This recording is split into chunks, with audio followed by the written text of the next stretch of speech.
Negotiations on an additional stimulus package appear to have stalled. Here's how Speaker of the House Nancy Pelosi and Treasury Secretary Steven Mnuchin laid out their positions this morning. The fact is, they put on the floor the end of this week in the Senate $200. So when you say, well, you're going to do the $600, they have no support for that in their party. We are unified in our support for the $600. They are in disarray. Mark Meadows and I will be back there every day until we reach an agreement.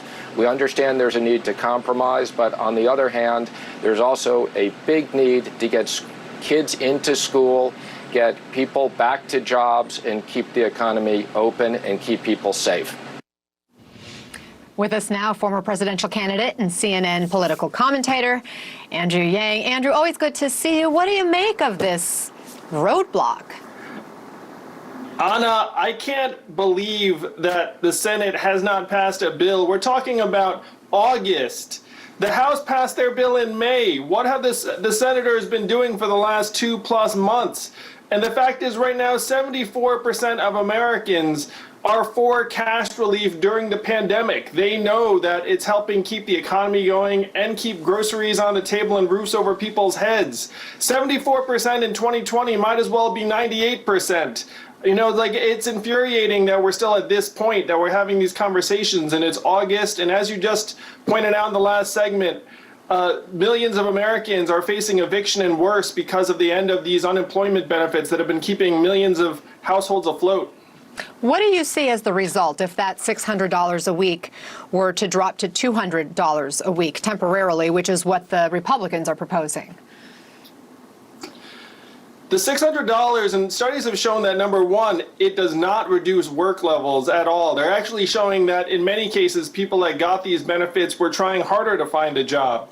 But every dollar has been going right back into the economy, Anna, and the drop to $200 would be very, very difficult, even disastrous for many millions of households around the country. We should just listen to the American people and say, look, everyone knows that the economy is at a standstill during this time. We've lost 40 million jobs. 42% of the jobs we've lost are gone for good, according to economists. So we need to put these supports in place, enhanced unemployment benefits, direct cash relief to families, and aid to states that'll keep the states from having to lay off workers of their own, which is the last thing you need during this recession that's teetering again on the edge of a depression if Congress does not get its act together.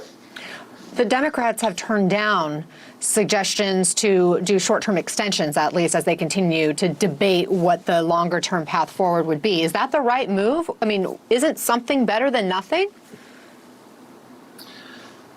Again, the HEROES Act passed the House in May, and so the fact that Democrats are trying to get an entire deal done as opposed to adopting piecemeal measures, you know, it's tough to get inside the heads of Nancy Pelosi and the rest of the leadership because they're the ones who are actually having to hammer out this deal.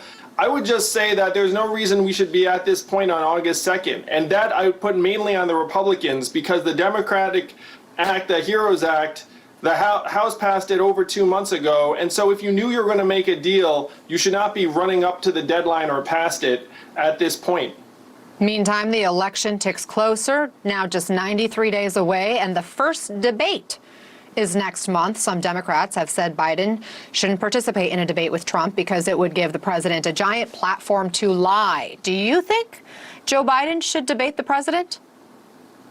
I think Joe Biden's licking his chops to debate Donald Trump. I think he's been waiting for it for months. And I've been on the debate stage with Joe.